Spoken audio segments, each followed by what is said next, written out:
భజన చేస్తూ క్రైస్తవుల నిరసన బెదిరింపులకు పాల్పడుతున్న ప్రత్యర్థులు. ఆర్మూర్ పట్టణంలోని సిఎస్ఐ చర్చి కాంపౌండ్లో లెక్కలలో అక్రమాలకు పాల్పడ్డారంటూ చేస్తున్న నిరసన కార్యక్రమం రెండో రోజుకు చేరింది. రెండవ రోజైన బుధవారం భజనలతో నిరసన కార్యక్రమాలు తెలియజేశారు. తాము అడిగిన లెక్కలను వెంటనే చూపాలని, దాదాపు 11.5 లక్షలు అక్రమాలకు గురయ్యాయని, వాటికి సంబంధించిన వివరాలను కోరితే తమపై బెదిరింపులకు పాల్పడడమే కాకుండా తమపై కేసులు బనాయించి ఊచలు లెక్కపెట్టేలా చేస్తామని బెదిరింపులకు పాల్పడుతున్నట్లు రేపల్లి ప్రసాద్ విలేకరుల సమావేశంలో తెలియజేశారు. అక్రమాలకు గురైన సొమ్ము వివరాలు తెలుపకపోతే జిల్లా కలెక్టర్ అలాగే సిపి కార్తికేయ దృష్టికి తీసుకువెళ్తామని ఈ సందర్భంగా ఆయన అన్నారు.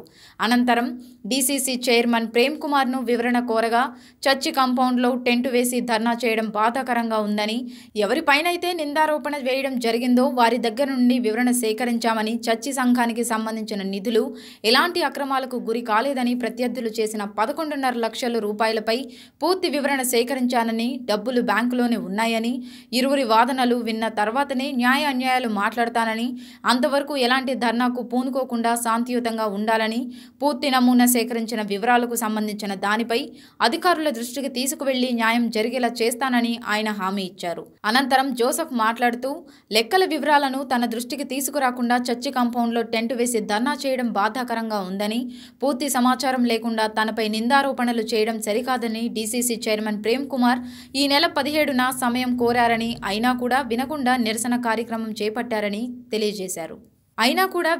నిరసన కార్యక్రమాలు చేయడం సమంజసం కాదని, మే నెలలో చర్చికి సంబంధించిన సంఘం యొక్క బాడీ మెంబర్స్ మారుతారని, అప్పుడే బ్యాంకులో ఉన్న డబ్బు వివరాలను నూతనంగా ఎన్నిక కాబడిన వారికి వాటిని అందజేస్తామని, అంతేకాని తాము ఎలాంటి అవినీతి అక్రమాలకు పాల్పడలేదని విలేకరుల సమావేశంలో ఆయన పూర్తి సమాచారాన్ని తెలియజేశారు. మీ తప్పులు సరి చేసుకొని మీరు రాజీనామాలు చేసి నిరసనలో పాల్గొనాలి, లేకపోతే మీ మీద చట్టరీత్యా చర్య తీసుకోబడుతుందని మీకు ప్రేమపూర్వకంగా మీకు తెలియజేస్తూ ఉన్నాము. మీరు పూర్తిగా మాకు ప్రతి ఒక్క సంఘ సభ్యుని సమస్య ఇది. అందరూ మీరు మాతో ఉండాలని మేము కోరుకుంటున్నాము. ఇటువంటి నిరసనలు మాకు న్యాయంగా మాకు సమాధానం వచ్చేంత వరకు మేము ఈ ధర్నాను కొనసాగిస్తాము తెలియజేస్తూ ఉన్నాము. ఇప్పుడు మీరు నిన్నటించి చేస్తారు కదా, మీకు ఏమైనా ఇప్పుడు ఏమైనా స్పందన ఏమన్నా దానికి మీకు ఎటువంటి స్పందన లేదు. రాత్రి ఒకటి మాట్లాడుతున్నారు, ప్రొద్దుట వచ్చేసి బెదిరింపులు చేస్తూ ఉన్నారు. ఎటువంటి మార్పు లేదు ఇందులో. మేము ఆశిస్తున్నాం, మేము కూడా వాళ్ళను ప్రేమపూర్వకంగా మాట్లాడదామని అనుకున్నప్పటికీ మమ్మల్ని బెదిరింపులతో వారు బెదిరిస్తున్నారు. కొన్ని వీటికి వాళ్ళు అనేక విధాలుగా మమ్మలను చిత్రహింసలు చేయడానికి వాళ్ళు మాకు ప్రాణహాని కూడా ఉన్నదని మేము తెలియజేస్తూ ఉన్నాము. అది తర్వాత మీకు తెలియజేస్తాను అధికారికంగా. మీ ముందు కూడా వాళ్ళ పేర్లతో సహా కంప్లైంట్ ఇచ్చిన తర్వాత మీకు నేను తెలియజేస్తాను అని, నేను ఏదున్నా చట్టరీత్యా చట్టంతో సెక్షన్ ప్రకారం నేను వెళ్తానని మీకు తెలియజేస్తూ ఉన్నాను.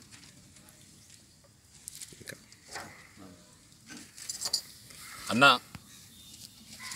ఈ బెదిరింపులకు పాల్పడింది ఎవరు కాదు, స్వయాన మా డీసీసీ చైర్మన్ అయిన గోదావరి డీసీసీ చైర్మన్ అయిన గడ్డి ప్రేమ్ కుమార్ గారే. అతని అనుచరులతో వచ్చి ఆయన సమాధానం చేస్తాడని చెప్పేసి నిన్న రాత్రి నుండి మేము ఎదురు చూసినాము. రాత్రి 10:30 కూడా అతనితో మాట్లాడడం జరిగింది. అయినా కూడా రాత్రి సరే నేనున్నా అని చెప్పి మాట ఇచ్చిన వ్యక్తి ఈరోజు ఉదయాన 10 గంటలకు వస్తా అని చెప్పేసి 3 గంటలకు ఇక్కడికి వచ్చి మమ్మల్ని బెదిరిస్తున్నాడు. ఎవడేం చేసుకుంటాడో చేసుకోండి అన్నట్టు ప్రవర్తిస్తున్నాడు. పోలీసు పట్టిస్తా, ఇప్పుడే ఫోన్ చేస్తా అని కూడా బెదిరింపులకు పాల్పడుతున్నాడు. మేము పూర్తి చట్ట ప్రకారము ఎటువంటి అన్ని అనుమతులు తీసుకొని మేము ఇక్కడ కూర్చున్నాము. ఎవరిని ఆటంకపరచలేము, ఎవరిని కూడా గుడిలకు రాకుండా కూడా చేస్తలేము. అయినా కూడా వాళ్ళే మమ్మల్ని బెదిరిస్తూ మా దగ్గరికి వచ్చి ఇక్కడనే ఇంతకుముందు ఆ పూర్తి రికార్డు నా దగ్గర ఉంది. అదేవిధంగా మా జోసెఫ్ కిషోర్ రాయ్ గారికి కూడా ఒక 6 ఉన్నారు. ఆ 6 1 గవర్నమెంట్ ఎంప్లాయీస్, ఒకరు విలేకరు అని చెప్పేసి, మరొకరు ప్రైవేట్ టీచర్, 2 బ్రోకర్లు, వీళ్ళు కలిసి మొత్తం 6 మంది మమ్మల్ని చంపాలని కూడా ప్రయత్నం చేస్తున్నారు.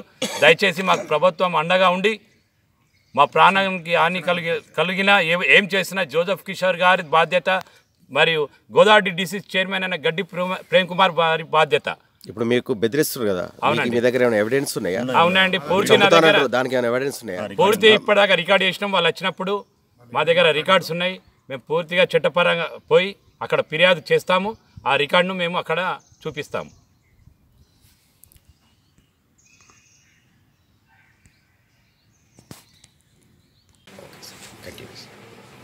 CSI Saint Peter church Armoor presbytery in charge reverend M Joseph Kishore, స్థానిక సంఘ కాపరి. ఈ మధ్యలో మరి కొద్దిమంది నాయకులు నా పైన మరి లేని కొన్ని నేరారోపణలు చేస్తూ నా మీద అబద్ధ ప్రచారం చేస్తూ ఉన్నారు. వారు రాసిన ఉత్తరానికి ప్రతి దగ్గర నేను సమాధానం చెప్పడానికి సిద్ధంగా ఉన్నాను. అమౌంట్ ఉన్నా కానీ లేదని బ్లేమ్ చేస్తూ ఉన్నారు. దీని విషయంలో పట్ల ప్రతిసారి వారిని ఎన్నిసార్లు చెప్పినా వారు వినటం లేదు. దీని విషయంలో పట్ల మరి నేను పై అధికారులకు మరి చైర్మన్ గోదా డీసీసీ గారికి మరి బిషప్ తండ్రి గారికి నేను ఫిర్యాదు చేసినాను. మరి వారు పెద్దలు వచ్చే వరకు మరి వేచి ఉండాలి. యాక్చువల్గా మరి ఉండకుండా మరి వారు తొందరపడి మరి సంఘానికి ఆటంకం కాను కంపౌండ్లో వాళ్ళు టెంట్ వేయడం మరి బాధాకరంగా ఉంది. దయచేసి వారు తలంచాల. మరి వారికి ఏది ఇబ్బంది ఉన్నా పెద్దల సమక్షంలో దాన్ని పరిష్కారం చేసుకోవడం అనేది మంచిది, సంఘానికి క్షేమకరం. అలా వారు ఆలోచించకుండా తమ స్వార్థం కొరకే మరి ఆ సంఘాన్ని వాడుకున్నట్లుగా నేను గమనిస్తూ ఉంటున్నాను. దయచేసి మరి ఇటు సమయం మందు వారు ఆలోచించాలా. వారు నా మీద వేసిన 11 ఏవైతే ఉన్నాయి 12 ఉన్నాయి వాటి విషయంలో కూడా నేను సంఘం ఎదుటే పెద్దలు నేను వారికి రిప్లై ఇస్తాను. ఈ విషయం నేను బిషప్ తండ్రి గారు నేను వారికి కాంప్లీట్ చేసినాను. మరి విషయంలో పట్ల వారు చెప్పినటువంటి నా పైన చేసిన నేరారోపణలు అవి ఎంత మాత్రము అవి కరెక్ట్ కాదని సమయం మందు మీకు నేను జ్ఞాపకం చేస్తూ ఉన్నాను. ప్రతిదాన్ని కూడా నా దగ్గర రుజువు. నేను ఇక్కడ ప్యాస్టేట్లో నేను మాత్రమే కాదు కానీ నాతో పాటు మరి ప్యాస్టేట్ ఆఫీసర్స్ ఉంటారు, ప్యాస్టేట్ కమిటీ ఉంటారు. అందరి సమక్షంలోనే ప్రోగ్రాం జరుగుతాయి. ఏది కూడా నేను ఒకటి చేయడం కాదు కానీ ఇది పర్సనల్గా చేస్తున్నట్టుగానే వారు ఫీల్ అవుతూ ఉన్నారు. మరి సమయం మందు అంటే వ్యక్తిగతంగా నా పైన వారు చేసిన ఈ తప్పుడు ఈ ప్రచారం ద్వారా మొదటిగా సువార్తకు ఆటంకంగాను సంఘానికి ఇబ్బందికరంగా వాళ్ళు చేస్తూ ఉన్నారు. అది వారు తలంచాలా. వారి స్వార్థానికి ఏదైతే తలంస్తూ ఉన్నారో దాని విషయంలో వారు మానుకోవడం మంచిదని వారికి నేను జ్ఞాపకం చేస్తూ ఉన్నాను.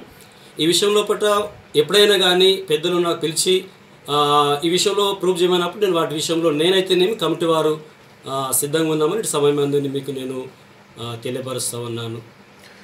పెద్దలు వచ్చినా కూడా వాటి విషయాల కోసం మాట్లాడటానికి వాళ్ళు రావట్లేదు, అంతే కదా? గోదావరి డీసీ చైర్మన్ గారు వచ్చారు అంటే వాళ్ళు చాలా బిజీ కాబట్టి వాళ్ళు టైం ఇచ్చినప్పుడు లేట్ వచ్చారు. వారు వచ్చినప్పుడు వారిని అవమానపరుస్తూ వారికి ఇబ్బందికరంగా మాట్లాడుతూ ఉన్నారు. ఏదైతే సమస్య ఉందో వారికి తెలియపరిస్తే పెద్దల ద్వారా పరిష్కారం అవుతుంది. వారికి ఏదైతే ఇబ్బంది ఉందో ఆ ఇబ్బంది ఉన్నప్పుడు క్లియర్గా చైర్మన్ గారు తెలియపరచాలి. పలానా విషయం మాకు ఇబ్బంది ఉన్నప్పుడు ఆ విషయం చైర్మన్ గారు పెద్దల దృష్టి తీసుకెళ్ళి ఒక డేట్ ఇచ్చినప్పుడు ఆ డేట్ ద్వారా ఎదురు పక్షాలు వాళ్ళు కూర్చోబెట్టినప్పుడు అవి మాట్లాడడానికి అవకాశం ఉంటుంది. చైర్మన్కి అవకాశం ఇవ్వకుండా వాళ్ళు అన్నది మాట్లాడినప్పుడు కొద్ది ఇబ్బందికరంగా ఉంటుంది. అందులో చైర్మన్ గారిని అవమానపరుస్తూ వారు డౌన్ అనడం అని కూడా అది బాధాకరం. అంటే ఒక దేవుని నమ్మిన బిడ్డలుగా అట్లా అనడం అనేది మంచిది కాదు. బైబిల్ చెప్పి మాట్లాడంటే పెద్దలను గౌరవించడం అని ఉంది, అధికారులను గౌరవించాలని ఉంది. కానీ వాళ్ళు ధర్నా చేస్తూ మరి ఇబ్బందికరంగా మాట్లాడడం నాకైతే బాధాకరం ఉంది.